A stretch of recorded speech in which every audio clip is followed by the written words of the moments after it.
Right, we're looking at locus or loci. Sometimes loci is the plural, so just watch out for that. But here we go. A locus is basically a set of points or a path, right, that's a certain distance or has certain conditions. So I'm going to look at the four pretty typical ones here, and these are the four that usually come up, in fact. First of all, if I draw a locus from a point, okay, so this point O, a locus of say 3 centimeters. What I do is I draw a circle, radius 3 centimeters around that point. Right, you draw it with a compass. Okay, I obviously can't do this. I'd put a hole in my screen, wouldn't I? So there you go. Now then, we've also going to do a locus that is equidistant. Now, equidistant means equal distance. Okay, equidistant from these 2 points P and Q.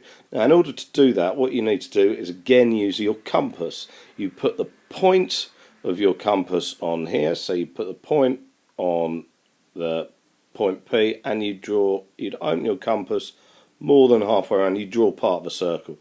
Do the same from point Q, and you're going to end up with something that looks like that. Alright, you join those two up, okay, with a ruler. Okay, again, difficult for me to do accurately, obviously. Alright, and there's your perpendicular bisector. It's called a perpendicular bisector, perpendicular because it meets the line between P and Q at 90 degrees. Okay, and a bisector means it cuts it exactly in half. But you have to do it with a compass in order to make it completely accurate. And what you get your marks for actually is not just drawing it and measuring it with a ruler or anything. It's drawing those arcs of circles. Alright, shows you've done it properly. Now, next one, bottom left, we're going to have a look at an angle bisector. So we're cutting an angle in half. Now, again, going to be using a compass. Right, doesn't matter how far you open the compass, but you put the point of your compass on the vertex of the angle, and you draw an arc of a circle that cuts both lines. Don't change the width of the compass, the width of your point and your pencil. Put your point of your compass there, draw another arc here, put it on the other one, draw another arc here, and then just join up. And again, what you get marks for there is the arcs of circles, right? Nothing else really. I mean, it's just proof that you're doing it right and you know what you're doing. Okay, again, when a marker will just have a sort of an acetate or a sort of a transparency that they'll put over just to make sure it looks right. Now then, the sort of other question, I'm just going to rub out this little bit down here that's crept in.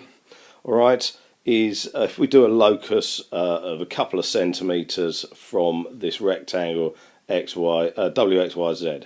Okay, so it's fairly obvious, 2 centimeters from all the sides. We're going to draw a parallel line to each of these. Now, you don't do another rectangle outside it because the corners will be further away than the straight bits. So what you have to do is with your compass draw a quarter circle around there. Now again, I can't do it accurately, but I'm just trying to give you an idea what you're going to do. So you're not going to have another rectangle outside. So if I did it, I'll get another colour pen. If I did it with purple, there we go.